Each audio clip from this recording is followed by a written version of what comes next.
si ahora con la nueva estructura seguimos o no, pero bueno, este tipo de reportes que vamos a ver ahora son los que reciben los directores técnicos y la prensa habitualmente.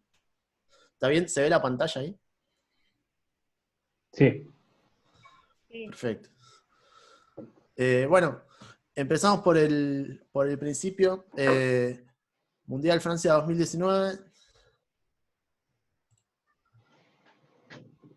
Primer dato que me llamó la atención a mí es cómo se hicieron los goles. Y fíjense que los equipos que llegaron más lejos son los equipos que más goles hicieron de pelota parada. Y que al revés de lo que sucede con el fútbol masculino, hubo pocos goles en contraataque. ¿Sí? Como una característica de este mundial fue que los goles se hicieron más en ataques posicionales. Y tampoco fueron tanto los goles desde remates de larga distancia. Que eso es una chicana típica que se le hace al fútbol femenino, de que como las arqueras son en promedio más pequeñas que los arqueros varones, suele haber muchos goles desde afuera del área porque hay lugares que no llegan. Bueno, el mundial, la proporción de goles desde fuera del área es similar a la del mundial de varones. Entonces, primer dato, bueno, la importancia de las jugadas de pelota parada también en el fútbol de selecciones femeninas. Fíjense, Holanda y Estados Unidos, los dos finalistas también son los dos que tienen 5 goles. Otra disputa habitual en cuanto a cómo se juega el fútbol es si tener la pelota sirve o no para ganar. El análisis que se muestra tiene dos variables. Una es la cantidad de remates en promedio por partido y la otra es la posesión promedio de los equipos. Fíjense que hay una correlación, digamos, entre la tenencia y la cantidad de remates. Esto no quiere decir que para ganar haya que tener más la pelota, necesariamente, pero al menos sí que los que más patean, y por ende los que más atacan, podríamos decir, son los que más la tienen. Así que el debate futbolero, que suele creer que los datos solamente los utilizan los equipos más defensivos y pichuleros, marca que la verdad es que estadísticamente, al menos para llegar más, hay que tener más la pelota. Esto puede parecer una obviedad, pero da lugar a mucha polémica. Fíjense la selección argentina, perdón, uno de los que menos posesión tuvo. ¿Alguien iba a decir algo? Y yo lo interrumpí. De curiosidad nomás, ¿de cuánto es la correlación? Sabés que no la corrí, pero te la puedo pasar. Tendría que agregarla, pero no la tengo. Te la paso. Ahí está, digamos, a ojo claramente están cerca de la diagonal, ¿no? Sí, sí, sí.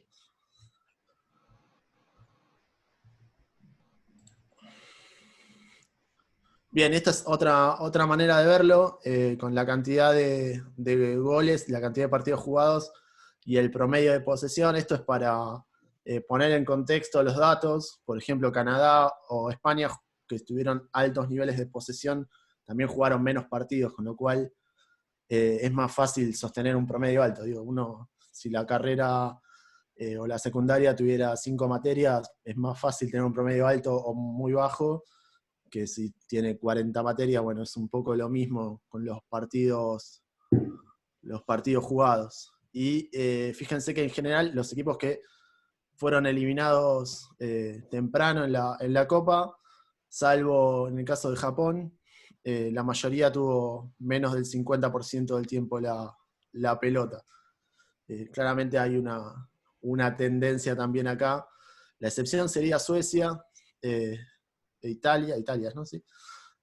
Como los equipos que avanzaron con menos posesión en promedio que los rivales.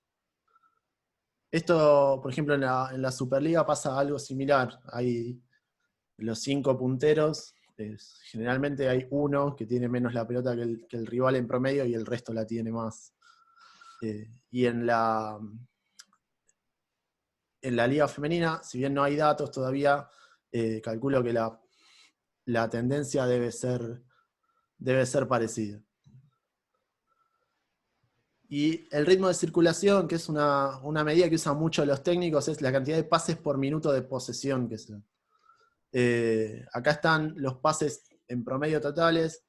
Fíjense que hay equipos, bueno, Canadá y Japón, en promedio hicieron más pases por partido, pero Estados Unidos, que tiene un nivel de posesión alto, hizo menos pases. Esto yo lo asocio con la capacidad física de las jugadoras de poder trasladar más la pelota o utilizar envíos más largos y ganar físicamente las posiciones. En cambio, otros equipos que quizás no tienen esa preparación, utilizan más el juego asociado como forma de dominar en los partidos. Y los niveles de efectividad muy altos. El equipo que menos efectividad en pases tuvo el 64%, y los que más tuvieron, que fueron las australianas, tuvieron el 83%. Las japonesas también. En general, mientras más pases doy, más efectivo soy, porque son pases más cortos y son pases más fáciles. Pero bueno, para que tengan... Perdón. Con Canadá, ¿qué pasó? Porque hay como muchos pases y mucha efectividad, pero en el gráfico anterior habías mostrado que si bien eran los que tenían más posesión de la pelota, habían jugado menos partidos. O sea, tipo, exactamente, no le fue tan bien a Canadá, no recuerdo exactamente con quién fue el cruce, pero digo, hay una cuestión con los datos explican muy bien tendencias, y el fútbol es un juego que está poco habituado a explicarse por las tendencias y por las cuestiones más generales, y tendemos a llevarnos, a dejarnos llevar, entre comillas, por las excepciones, ¿no? Explicamos el fútbol con Messi, y la verdad que hay uno solo. Explicamos, nos sorprende cuando, no sé, en la liga francesa pierde el Paris Saint-Germain, porque gana siempre. Entonces la noticia es que pierde, y eso nos queda en la cabeza y decimos, bueno, el fútbol es impredecible. Pero el fútbol es bastante predecible, lo que tiene son algunas excepciones. Acá la lectura que hago yo es, bueno, en general, tener más la pelota, hacer más pases, te lleva a tener más situaciones en ataque y por ende te convierte en un equipo con más chances de ganar. Después, dada la mecánica del juego, bueno, hay alguna posibilidad de que pierda. Pero lo que se trata de hacer con este tipo de análisis es encontrar algunos parámetros como para orientar los tipos de los estilos de juego más efectivos, y ir un poco más allá de los casos puntuales.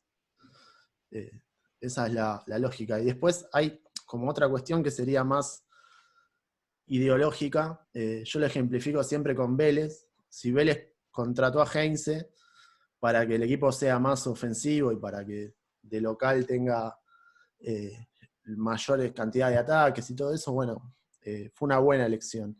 Si lo contrató para salir campeón, es más polémico, porque eso depende de otros factores. Lo que sí le dio Heinze a Vélez fue una identidad de juego y un protagonismo. También es completamente válido si yo contrato a un entrenador para que sea el protagonismo porque quiero jugar de contraataque o de cierta manera por el tipo de jugadores o jugadoras que tengo a disposición. Pero quiero decir, los datos apoyan los estilos más que los resultados. Entonces, si yo voy a crear un equipo y a ese equipo le quiero dar una identidad, bueno, está bueno utilizar esto para ver si me estoy acercando o alejando de esa identidad, más allá de los resultados, que es algo que siempre se dice, no miramos resultados, no importa el resultado. Bueno, una manera de que el resultado no importa es guiarse por cómo jugamos más que por cómo salimos. Después otro análisis que se hace mucho es dónde se recupera la pelota, y acá lo mismo, fíjense que los equipos que llegaron más lejos recuperan la pelota en promedio en, digamos, todos los sectores del campo. En cambio, equipos que no les fue tan bien tienden a recuperarlo más en el tercio propio. Fíjense, el tercio inicial de Argentina está un poco más coloreado que los otros dos. Bueno, eso indica dónde recuperaba Argentina, que tendía a replegarse un poco más que los demás rivales. Y en cambio, bueno, Escocia que tampoco le fue mucho mejor que Argentina, tiene una tendencia distinta, había más recuperación en el primer tercio rival. Pero bueno, Estados Unidos, por ejemplo, tenía mucha recuperación en todos los sectores del campo. Lo mismo Suecia, algo parecido Brasil.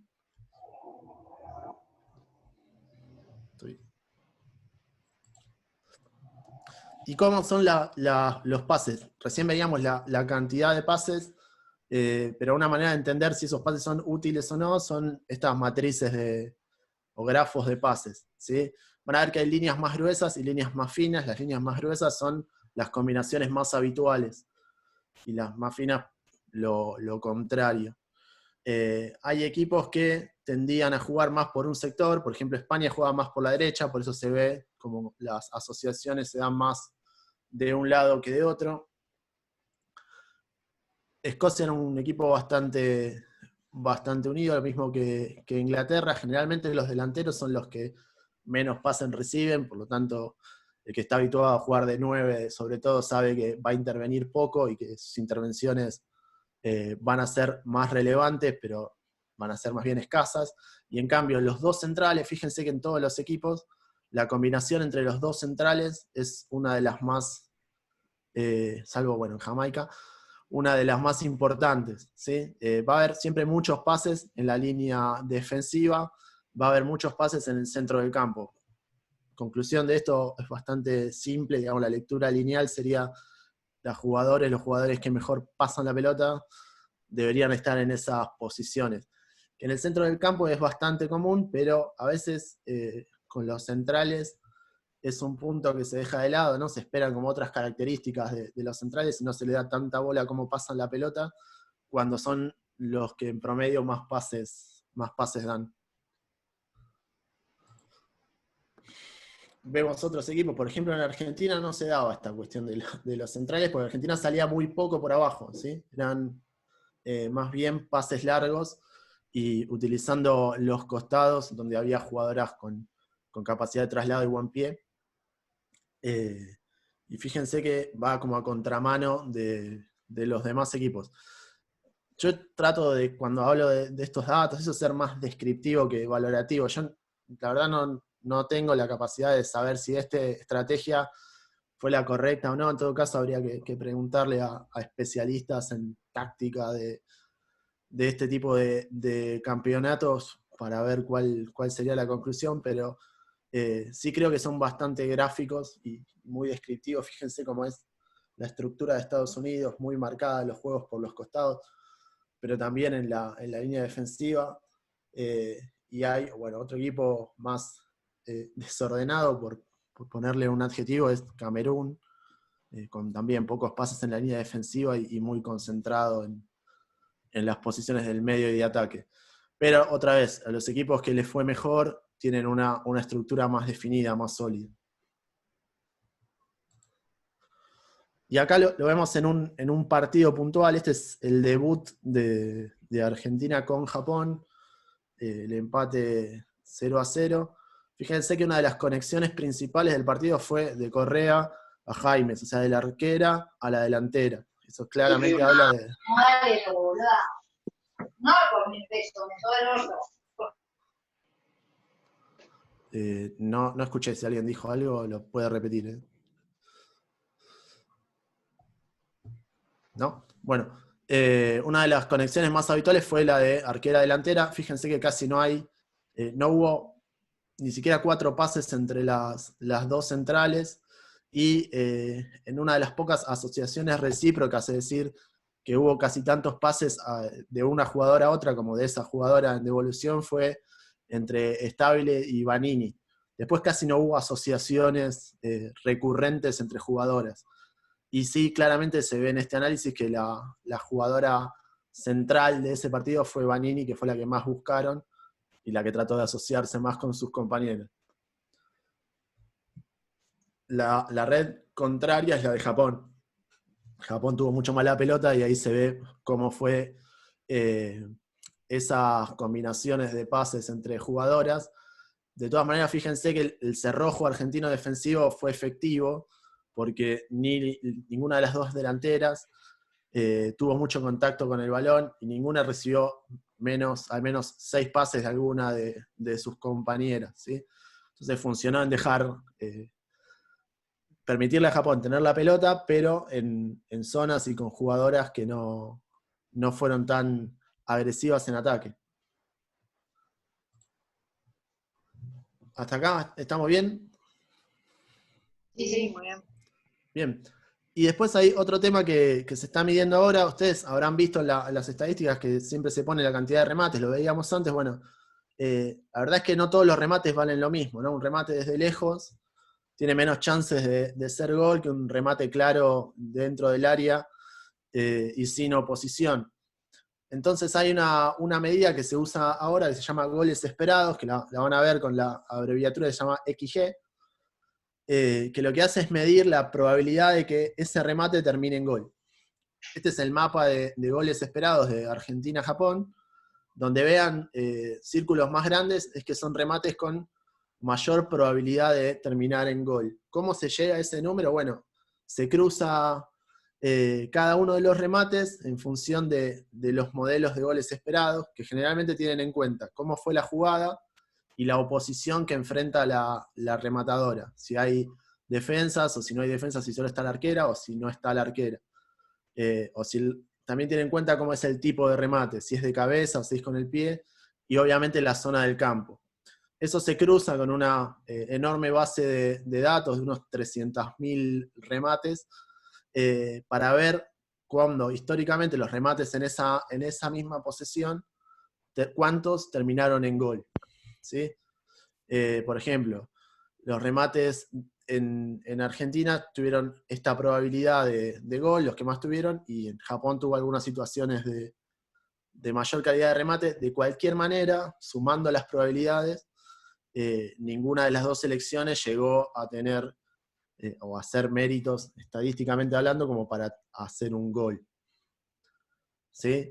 Esto es importante porque habla otra vez bien de que Argentina no solamente no le hicieron goles, sino que hizo que Japón tuviera chances de gol de baja probabilidad, digamos, no lo dejó rematar cómodo. Y acá se ve, bueno, a lo largo del partido, cuando fueron dándose esas chances. Recuerdan, los últimos 15 minutos Argentina apretó un poco y tuvo algunas contras que podrían haber terminado en gol. Esto, bueno, se refleja en incremento de goles esperados en ese momento. Si ven el mismo mapa del partido con Inglaterra, da claramente que Inglaterra sí tuvo chances más claras de ganar. Y en la final, fíjense que Estados Unidos remató 18 veces. Esas 18 remates acumulados dan 2.4 goles esperados. En cambio, los 6 remates de Holanda prácticamente no suman en cuanto a goles esperados, porque fueron remates de muy baja probabilidad. Creo que es un indicador que refleja muy bien lo que fue el dominio de Estados Unidos en ese partido, que Holanda prácticamente no lo molestó. La verdad que no fue una final muy disputada, lo manejó bastante Estados Unidos. Y bueno, es una manera de complejizar la estadística de remates y de terminar de entender el resto de los números más tradicionales que se recogen en un partido, como la posesión o los contraataques que hubo. Ahí vemos que los goles que hubo, bueno, el primer gol de Estados Unidos es un gol con alta probabilidad, es un remate que tenía alta probabilidad de terminar en gol, como efectivamente pasó. En cambio, el del segundo gol es un poco más bajo. Y acá lo que vemos es la tabla comparada de goles y goles esperados. Fíjense que Estados Unidos hizo 26 goles cuando se esperaba que hiciera unos 19 goles. Así que además de todo tienen un nivel de efectividad muy alto. Caso contrario, Suecia, que hizo menos goles de los esperados, dada la calidad de remates que tuvo a su favor. Argentina también hizo, bueno, un gol más de lo que generó en cuanto a calidad de goles. Al contrario, Chile, que podría haber quizás hecho algún gol más de los dos que hizo, sobre todo en el último partido. Bueno, es una buena manera de ver qué qué tan efectivo soy. Y lo mismo, bueno, cuando vamos a todo esto que vimos a nivel equipo, se puede hacer a nivel ¿Puedo hacer una jugador. pregunta? Sí, claro. En el caso que es al revés, por ejemplo, que hace más goles de los que se esperaban, ¿qué se debe? ¿A una individualidad? ¿Alguien hizo algo muy bien? ¿Sabes algo de eso? No te escuché el final, ¿eh? En el caso que es al revés, que yo hice más goles de los que se esperaban, ¿se debe a una individualidad, por ejemplo? Puede ser a que sos, digamos, que estás facturando chances que no deberías facturar, digamos. Si vos haces un Claro, gol de mitad pasa. de cancha, claro, puede pasar, sí, efectivamente. Si haces un gol de mitad de cancha, por ejemplo, es un gol que habitualmente no entra, un remate que habitualmente no termina en gol, bueno, eso te va a dar una diferencia entre los goles y los goles esperados. Si te errás uno abajo del arco, bueno, al revés. Claro. Sí. Y nada, bueno, estas mismas métricas se aplican a los jugadores para evaluar los rendimientos y efectivamente desde los datos la mejor jugadora del Mundial era la misma que recibió el premio, ¿no? También así como hay goles esperados, hay asistencias esperadas, que es, bueno, pases que suelen terminar en chances de gol claras. La lógica es la misma. Bueno, después puede terminar efectivamente o no en gol, digamos, ahí ya depende del jugador, pero es una manera de hacer más justas las estadísticas, porque imagínense que una jugadora pone 3 pases goles y la 9 es mala y erra los 3, bueno, no suma ninguna asistencia, pero a través de esta métrica se puede ver que fue bueno lo que estuvo haciendo. Y después está el tema de los mapas de calor, que es donde el jugador interviene, no donde corre, suele haber una diferencia ahí, donde interviene en el partido, que son muy lindos, pero así sueltos no aportan mucho. Está bueno verlos combinando jugadores. Por ejemplo, en el Francia-Argentina del fútbol masculino, hay 4 jugadores que intervinieron en el mismo lugar. Mercado, Messi, Pavón y no me acuerdo, creo que Enzo Pérez, todos amontonados en la misma zona. Bueno, los mapas de calor es una buena manera de ver eso. Y lo que abre el debate del tema de los datos del Mundial es si Estados Unidos no se está volviendo más inalcanzable que antes, pese a que en los últimos años el resto de los equipos parecía como achicar esa diferencia. El riesgo es que termine pasando algo similar a lo que pasa en el básquet, ¿no? Que el equipo de la NBA es tan fuerte que en las competencias internacionales es tan fuerte y la liga es tan importante que a las competencias internacionales de selecciones mandan un equipo menor. Por suerte hasta ahora eso no pasa, pero digamos, hay toda una cuestión de rendimientos de las demás selecciones que deberíamos ver cómo encuentran la vuelta para hacer más competitivo este tipo de torneos, porque por estructura no Estados Unidos saca mucha ventaja. Y bueno, los datos, digamos, a ese nivel de competencias ya están. El problema es que no están a niveles más abajos. Y fundamentalmente el problema es que hay muy poca interpretación de los datos. Entonces cualquier persona que entra y se empapa un poco del tema puede aportar. Siempre pongo esta gráfica porque fue la transmisión de Canal 7 de Viñolo, de la final del Mundial masculino. Cuando va a patear Griezmann el penal, Viñolo dice, los patea todo al medio, y le ponen la gráfica que no había pateado ni uno al medio. Bueno, los gráficos, los datos están, y es fácil contrastar opiniones con información. Así que no, digamos, por más que te pueden gustar menos o más, es una realidad que ya está y hay que tenerla en cuenta a la hora de planear un partido y a la hora de opinar de fútbol. Hasta acá un repaso breve de lo que fue el Mundial. Les voy a contar también muy breve cómo se capturan los datos en el fútbol, pero antes quería hacerles escuchar un audio brevemente yo tuve la suerte de trabajar en Superliga con Gabriela Gartón, que fue arquera de la selección del Mundial, fue una de las arqueras suplentes, y cuenta un poco cómo se trabaja acá con videoanálisis y con análisis de datos en el fútbol, y cómo trabajan ahora. Ella se fue a jugar a Australia. Voy a poner el audio del teléfono, no sé si se va a escuchar. Bueno, en la Liga Argentina directamente no se usaba análisis de datos. En la UAI veíamos por ahí, hacíamos análisis de video por ahí de otros equipos y de nosotras, pero no con datos, y eso sobre todo en la Libertadores cuando teníamos acceso a alguna filmación. Muchas veces en el torneo local no había ni siquiera partidos grabados para algunos equipos, y por ahí encontrabas uno que otro, pero no todas las semanas, así que eso hacía medio complicado para juntar información.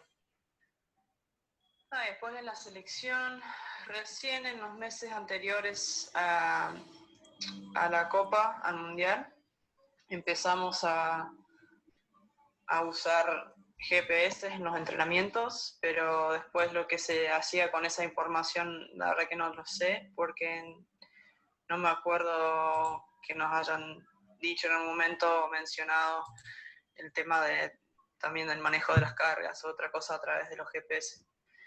En el Mundial no usaban GPS las chicas, sino que se hacía a través de las cámaras en los estadios para monitorear los movimientos y todo. Pero creo que tampoco, o sea, una sola vez creo que hablamos de esos datos, y después no sé si se hizo algo con esa información.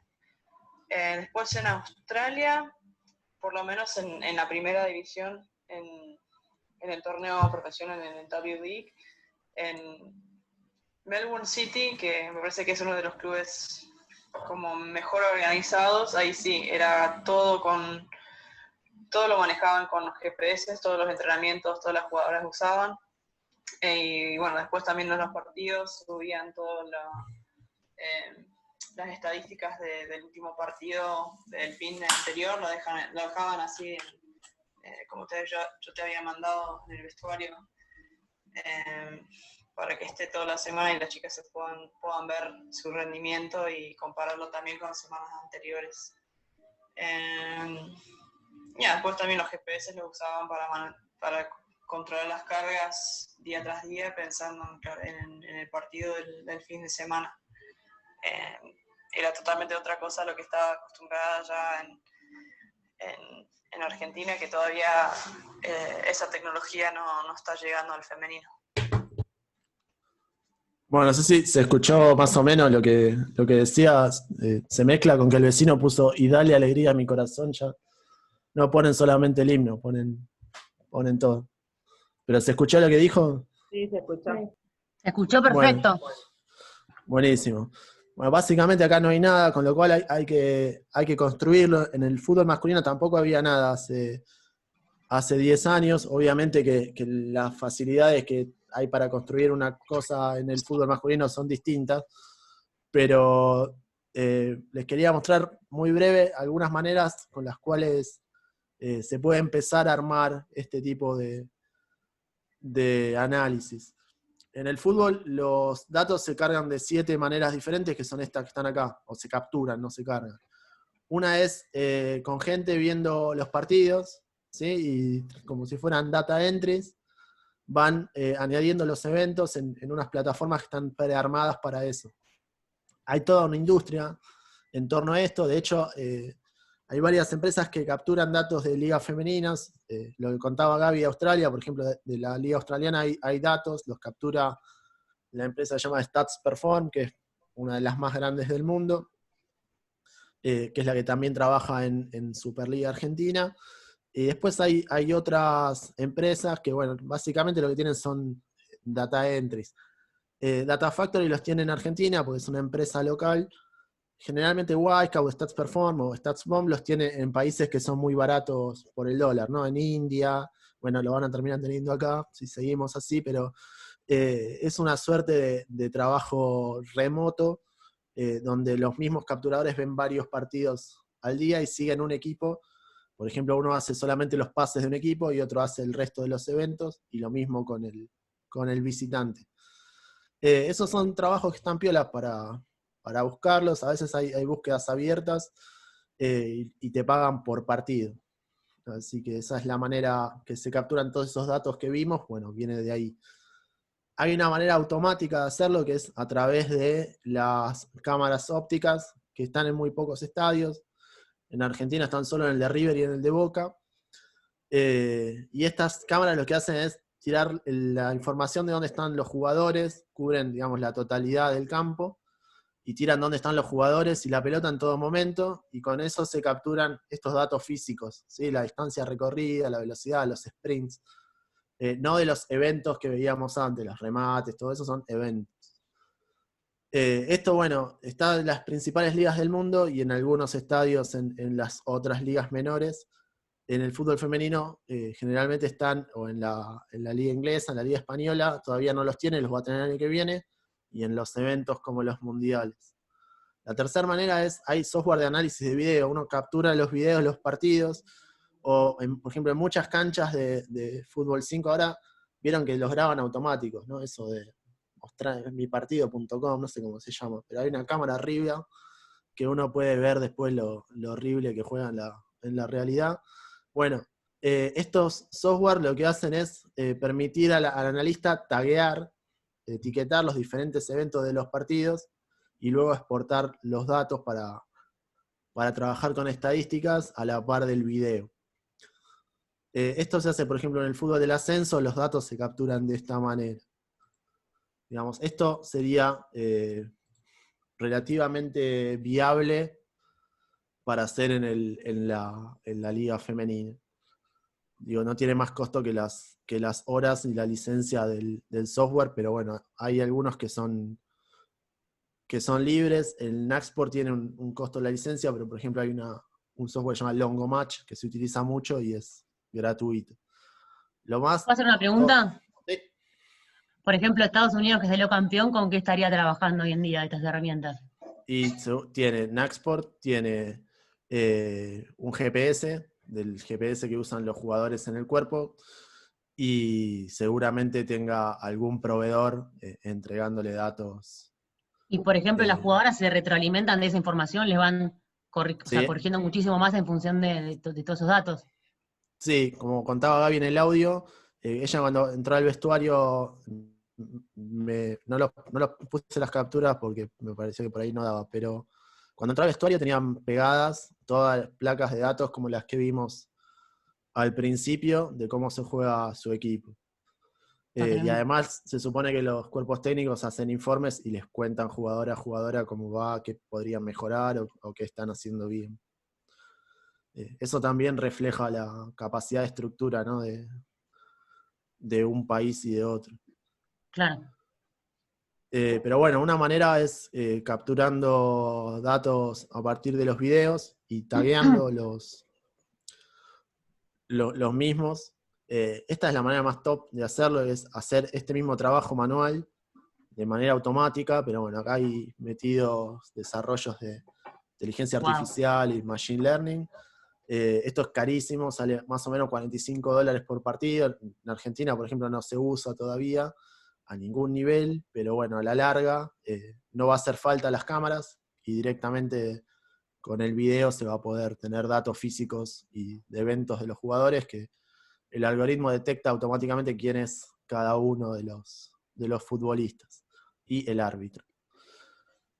Otra que ahora parece ciencia ficción o parece media rara, pero cada vez más común, es la de los dispositivos puestos en la canilla o en el gemelo, o uno que sacó Adidas hace poco, que es un chip que te pones en una plantilla y lo usás cuando jugás, y te cuenta la distancia recorrida, las veces que tocas la pelota y un montón de datos. Esto creo que se va a expandir a nivel amateur, y no va a faltar el que caiga al fútbol 5 de los jueves con el chip y muestre Ay, sí, y muestre sus datos. Pero también se va a poder usar mucho a nivel de divisiones inferiores, donde no hay casi captura de video, por lo menos no de buena calidad. Y después hay como combinaciones de dos fórmulas, ¿no? Por ejemplo, hay una empresa en Tandil que se llama Wise for Sports, que lo que hace es análisis de video más análisis de dispositivo. Y la manera más sencilla de hacer esto es la captura manual de datos.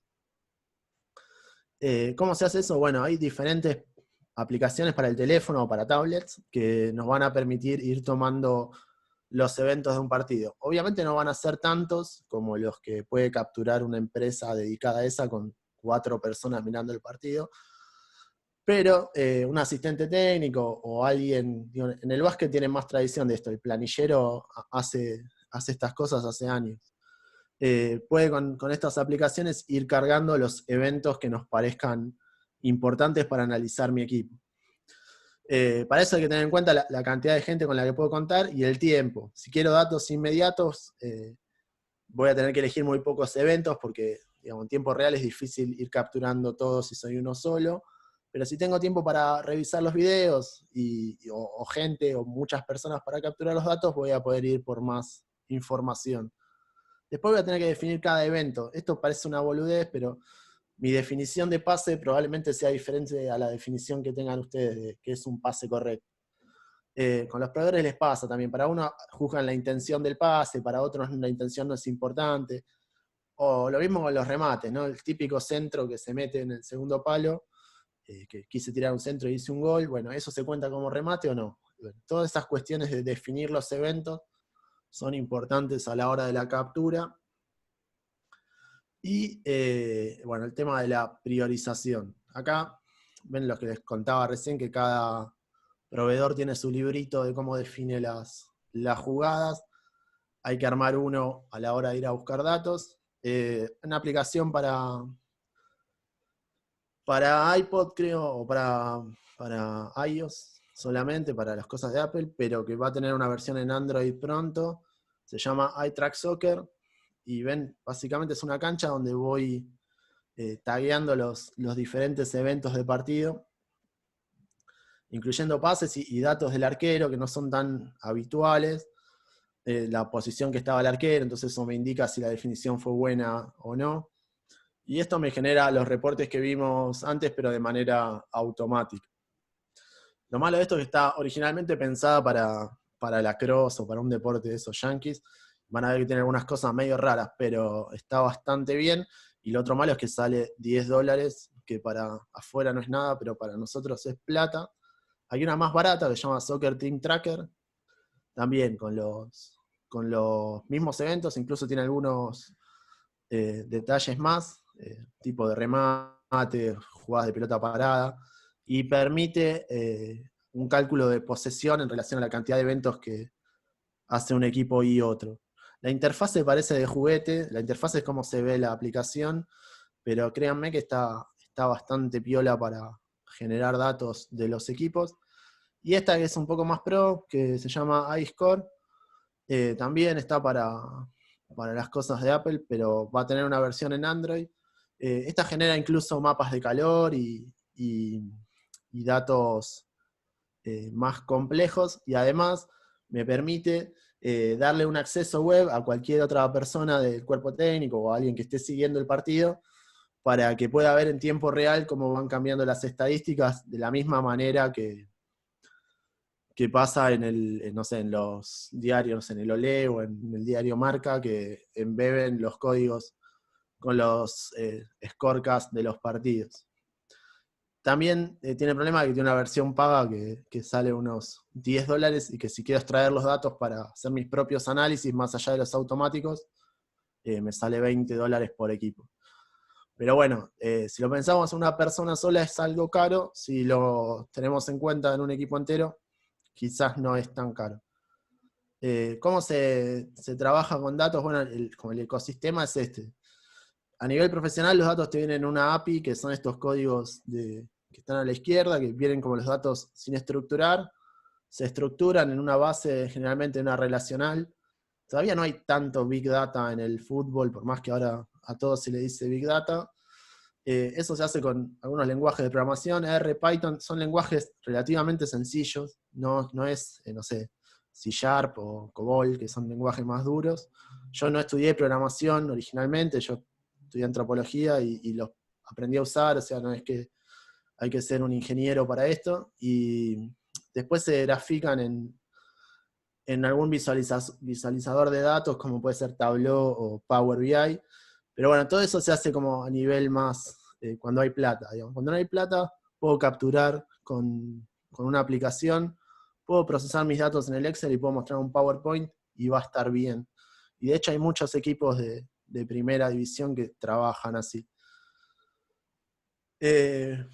Muy importante, cada vez hay más importancia a los analistas de datos. Particularmente la NBA tiene muchos analistas de datos por equipos. Por ejemplo, está en YouTube la historia de esta chica que es una matemática que trabaja para los 76ers. Es un lugar donde hay pocas mujeres, pero cada vez hay más y tienen más importancia. El otro caso paradigmático es Britney, pero no como Spears, sino como Donaldson, como escrita rara, que era la analista de datos de los Toronto Raptors y ahora es parte del equipo de los directores técnicos, digamos, una de las coach del equipo, coach asistentes. Ella viene del análisis de datos más puro, y los Toronto Raptors son los últimos campeones de la NBA. Así que se hizo lugar.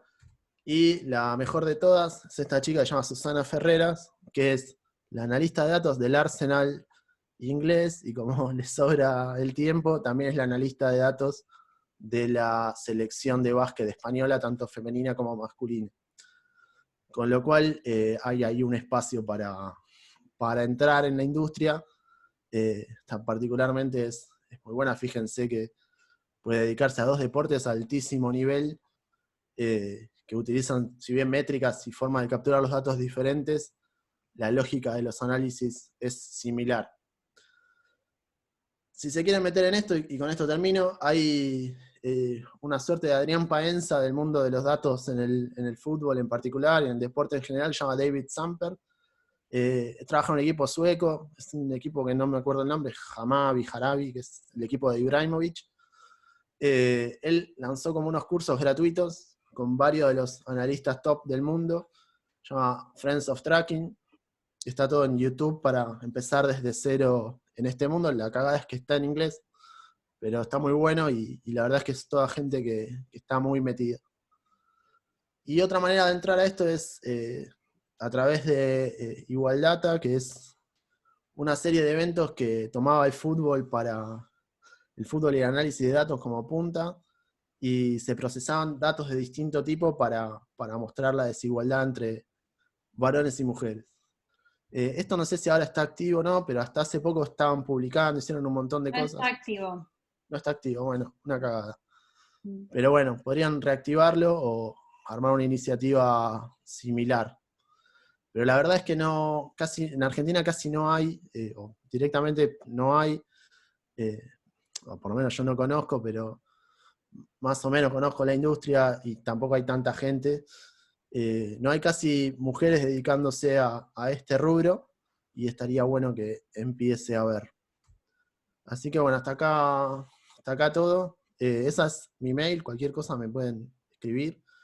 Y esa es la web que tenemos, que hacemos este tipo de análisis.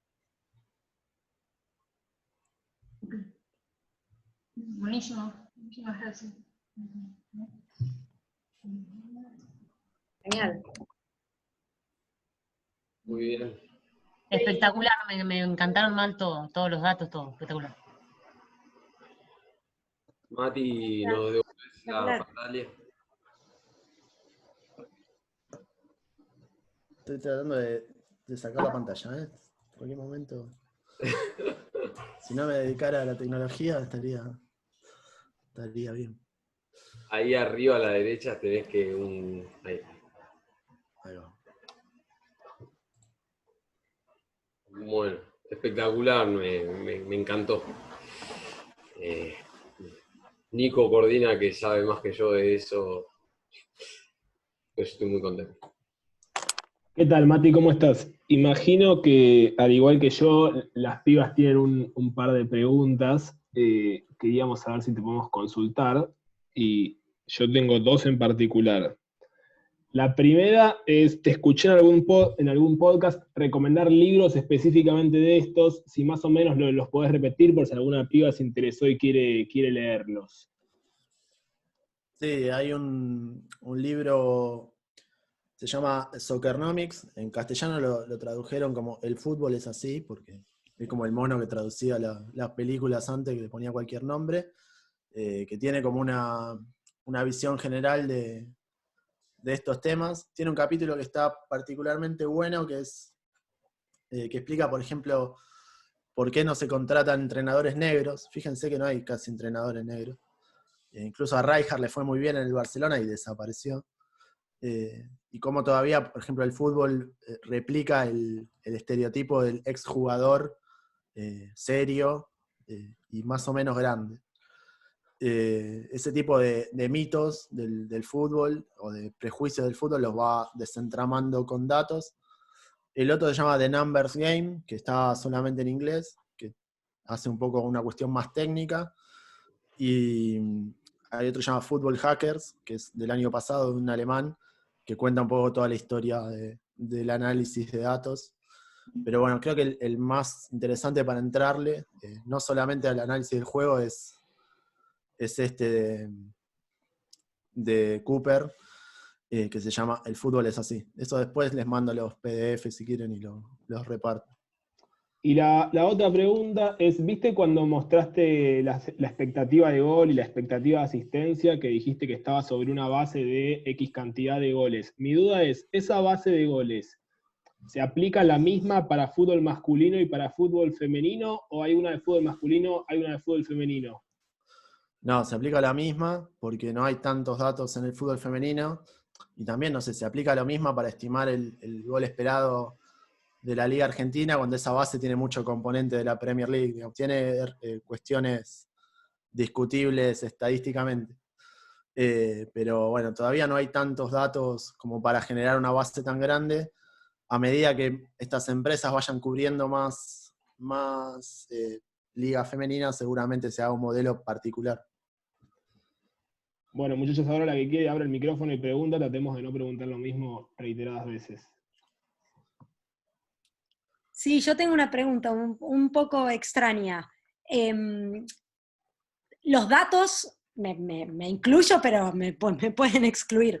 ¿Los datos nos hacen mejores? Y yo creo que sí. Esto es como, viste, los datos tienen una como mala prensa, ¿no? Siempre pensamos en el algoritmo que me espía el Facebook para venderme por Mercado Libre o para mandarle información mía a la CIA, pero bueno, así como los datos tienen malos usos, tienen buenos usos. Yo creo que son muy descriptivos. De ahí lo que yo hago con la descripción de mi juego en este caso, depende de cada uno, ¿no? Pero en sí no los catalogaría como algo malo. Me parece que si yo los puedo tomar para mejorar ciertas fases del juego, junto con otras cosas que no miden los datos, ¿no? Cuestiones más tácticas o de toma de decisiones que no están tan claras en la información cuantitativa, me parece que cuanto más datos tenga de mí va a ser mejor. Gracias.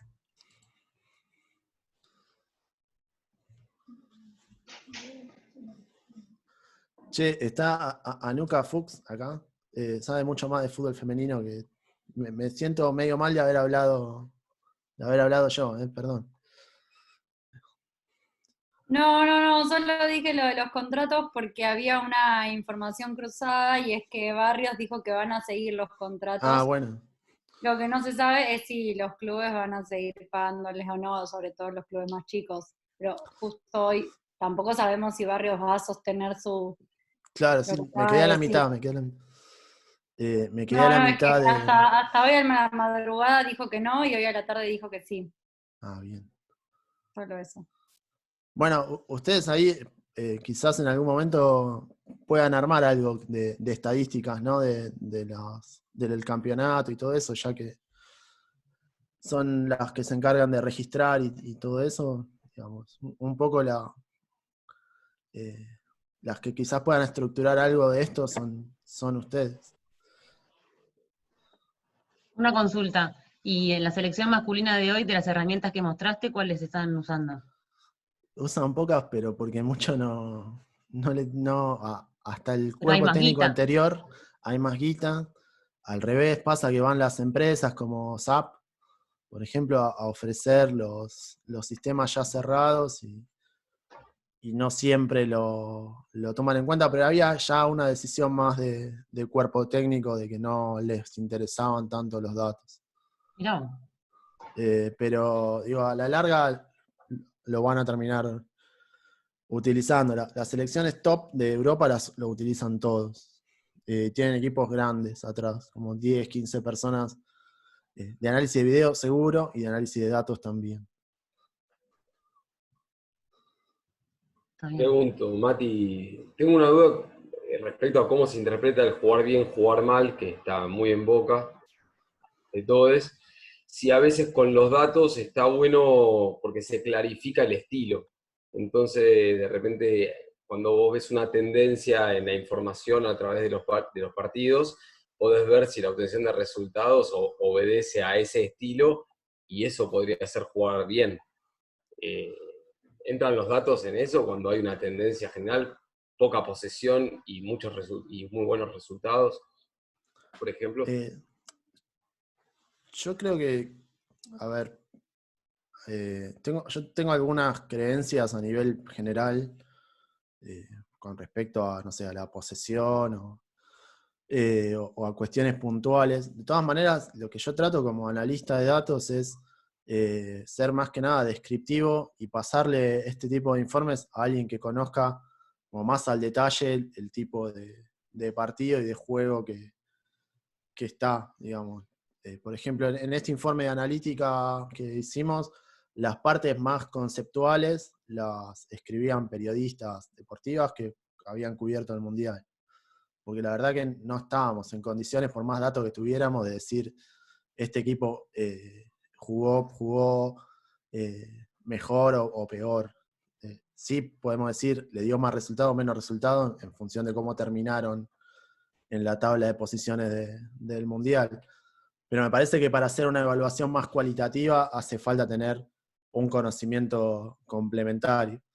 Por lo tanto, lo que funcionamos es como pasa en las empresas o como pasa a nivel nacional. Fíjense que presidente, después podemos estar más de acuerdo o menos de acuerdo con lo que dijo, pero para explicar lo que pasa con el coronavirus, las últimas 2 veces parte de datos.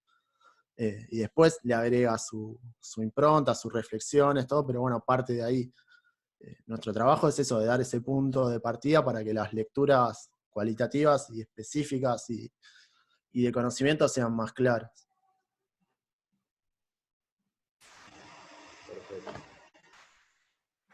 Yo tengo 2 preguntas, pero vinculadas a la presentación, en realidad, como volviendo a eso. En el partido Argentina-Japón, el número, digamos, sobre los goles esperados era muy diferente el de un equipo que el de otro. ¿Cuáles son las variables para formar, digamos, como ese número? Eso tiene que ver con dónde son los remates y cómo es la jugada previa a cada uno de los remates. Si la jugada previa, por ejemplo, es un centro atrás que deja a la jugadora en el área chica con la posibilidad de rematar sin oposición, el gol esperado es alto.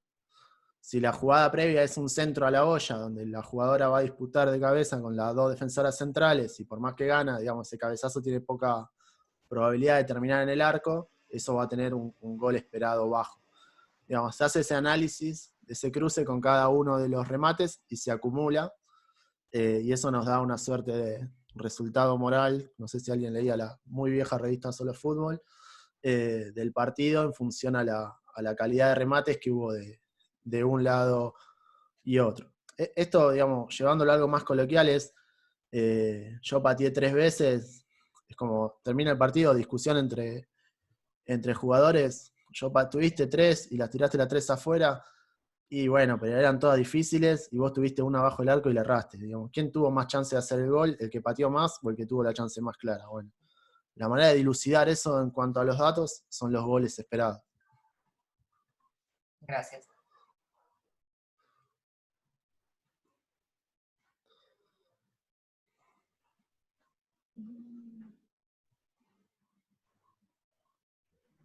¿Les parece, muchachas, si cerramos con las últimas 2 preguntas? Si alguna se quedó algo por preguntar, es el momento.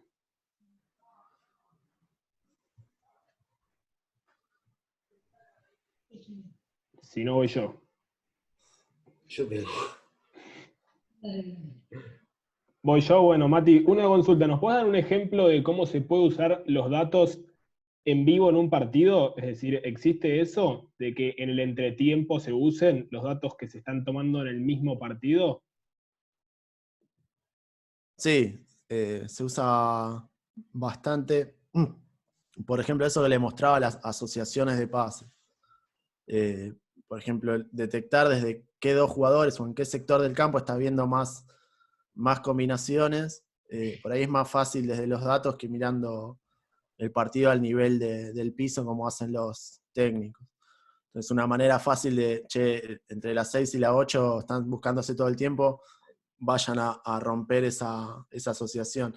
Piensen que los datos vienen a especificar cosas que la gente del fútbol de alguna manera ya conoce, digamos. Que básicamente el entrenador que tiene muchos partidos encima o la entrenadora se da cuenta quién le está manejando el partido. Bueno, de esta manera te das cuenta un poco más rápido, o un poco más exacto. Así que. Entonces se interviene ahí. O fíjense que siempre están buscando largo a la 9, como pasaba en ese partido de Argentina con Japón, para ir a doble marcar o ir a tapar la salida, o no ir a presionar alto porque ya saben que iban a saltar líneas. Ese tipo de cosas pueden ir aportando los datos. Ya los datos físicos, lo que pueden aportar es si algún jugador está teniendo un rendimiento por encima de la media. Esto no, otra vez, no positivamente o negativamente, sino si en promedio un jugador corre 15 sprints, hace 15 piques en un partido, y el 7 hizo 20 sprints en el primer tiempo, y se te va a romper, sacalo. Esto es así. O decirle que afloje, que busque la oportunidad mejor. Para ese tipo de cosas sirve.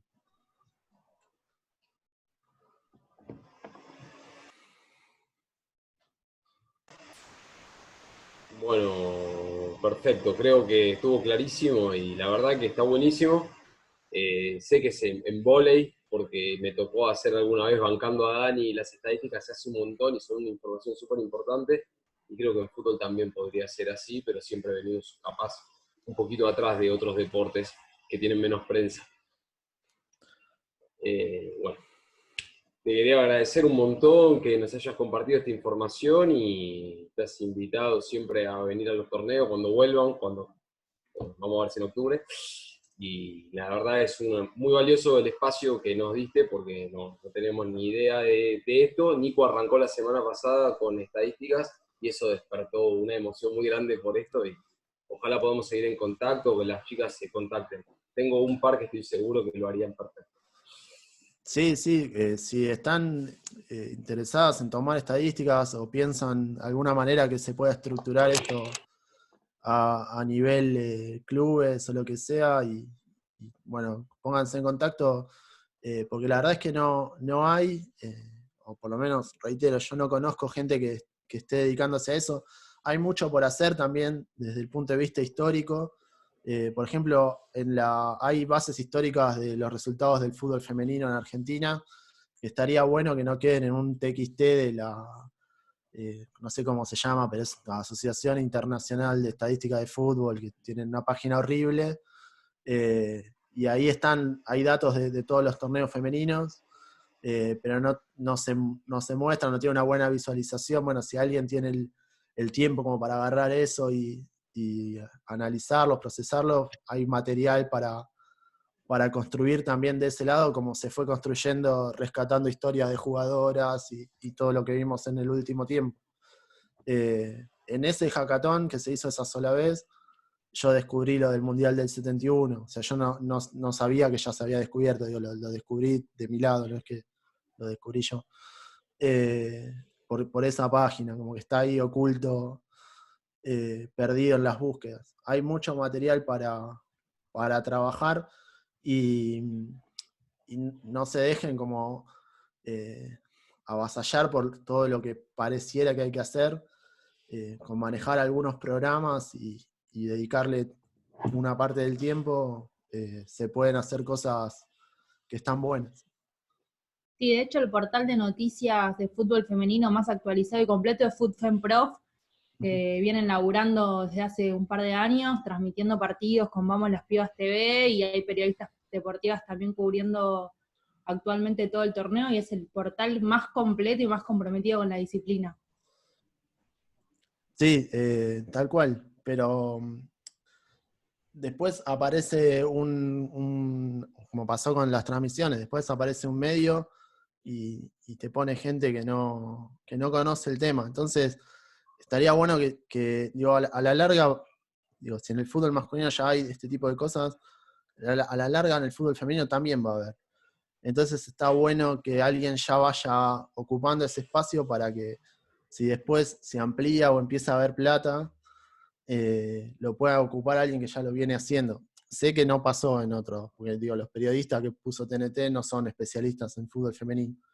Pero bueno, quizás con otras cosas no suceda, o si no está, digamos, esa persona no va a pasar, van a poner al mismo tipo que hace estadísticas de fútbol masculino a cubrir eso. Cuando se puede armar desde otro lado, como está todo por hacerse, es un buen momento para meterse y ya sentar las bases de cómo se hacen estas cosas. Por eso insisto con esta idea, y un poco porque cuando yo empecé a hacer esto, que entré medio de rebote porque vengo de otro palo, tampoco había nada. Y bueno, un poco haber hecho esas cosas antes, quizás medio de honoren o cobrando cuando podía, fue lo que después me permitió trabajar de eso. Bueno, Mati, te queríamos agradecer nuevamente por la charla. La verdad que hablo por mí, imagino que por todas, me voy con un montón de curiosidad y un montón de conocimientos nuevos. Muchísimas gracias de parte de todas. Bueno, gracias a ustedes. Hasta luego. Gracias. Gracias, muy bueno. Gracias, muy buena. Muchas gracias.